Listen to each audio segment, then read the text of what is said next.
একদিকে স্রোতের বিয়ের আসর ছেড়ে পালিয়ে যাওয়ার গুঞ্জন, আরেকদিকে অন্য মণ্ডপে সার্থকের সাথে ওর হবু বউয়ের বিয়ে শুরু হয়ে গেল। হ্যাঁ বন্ধুরা, ভিডিওতে লাইক দিয়ে দেখতে থাকুন। চরম বিপাকে পড়ে গেল রাই। রাই বলতে থাকে যে কী ব্যাপার বৌমনি, স্রোতকে তো আমরা কোথাও খুঁজে পাচ্ছি না, ও কি বিয়ের আসর ছেড়ে পালিয়ে গেল না কি? ভালোই হয়েছে জানো তো বৌমনি, কেন জানি না আমার মনে হচ্ছিল যে শেষ অবধি যদি স্রোত সত্যিকার অর্থেই ও এই বিয়ে পর্যন্ত থেকে যায় তাহলে হয়তো বা আমরাই বিপদে পড়ে যেতে পারতাম। কিন্তু তা সত্ত্বেও এই মেয়েটা তো আমাদেরকে কিছু বলেও গেল না, ও কোথায় গিয়েছে, কোথায় আছে না আছে আমরা তো সেটা কিছুই জানতে পারছি না। ওদিকে অনির্বাণ বলতে থাকে যে রাই তুমি ওসব নিয়ে একদম ভেবো না, আমি ওকে খুঁজে বার করার চেষ্টা করছি। ওদিকে রাই বলতে থাকে যে আচ্ছা ওদিকে তো সার্থকের নাকি বিয়ে শুরু হয়ে গেছে, বৌমনি কী হবে এবার বলো তো? ওই সার্থক যদি সত্যি এই মেয়েটা সিঁথিতে সিঁদুর পরিয়ে দেয় তখন কী হবে?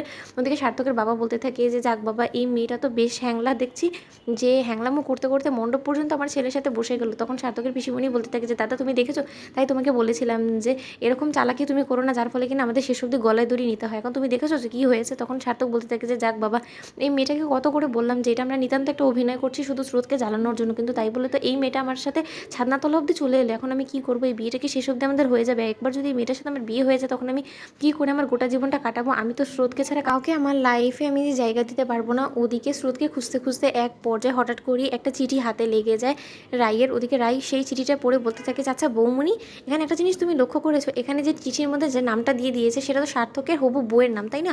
আমি যতটুকু জানি। তাহলে এখানে তো দেখা যাচ্ছে যে পালিয়েছে তো সার্থকের হবু বউ, তাহলে এখানে ওর সাথে মণ্ডপে কে বসে আছে বৌমনি বলো তো? তখন এই কথা বলা মাত্র রায়ের বৌমনি বলতে থাকে যে তাহলে তো ঠিকই বলেছো, তাহলে ওই মহিলাটাকে যে কি না ঘুমটার আড়ালে বসে আছে সেই বিয়ের পিড়িতে। তখন এই কথা বলা মাত্র সার্থকের বাবার কাছে এসে যখন রাই গোটা বিষয়টা বলে তখন সার্থকের বাবা বলতে থাকে যে সত্যি বলছো তোমরা এসব?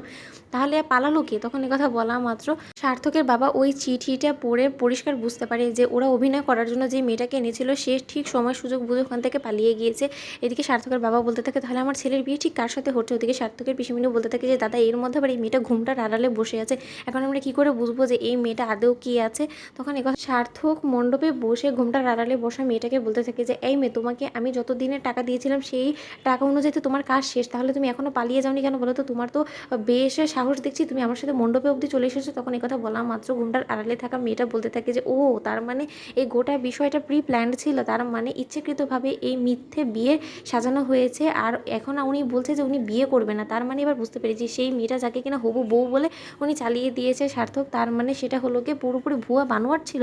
দাঁড়াও দেখাচ্ছি মজাও থেকে ঘুমটার আড়ালে বসার মেয়েটা বলতে থাকে যে কেন যাব, আমার বেশ আপনাকে মনে ধরে গিয়েছে, আপনাকে পছন্দ হয়ে গিয়েছে, তাই আমি মনে করেছি যে আপনার মতন জীবনসঙ্গী পাওয়াটা আমার ভাগ্যের বিষয়। তাই আমি ভেবেছি যে এই যাত্রায় তো আমি মোটেও এখান থেকে কোথাও লড়বো না, আমি এখানেই এই আসরেই আপনার সাথে বিয়ের আসরে বসে থাকবো। তখন এই কথা বলা মাত্র সার্থক বলতে থাকে যে এটা অসম্ভব বলে সার্থক দাঁড়িয়ে যায়। তো বন্ধুরা, তোমাদের ভিডিওটি ভালো লেগে থাকলে লাইক এবং শেয়ার করে সাবস্ক্রাইব করতে ভুলো না।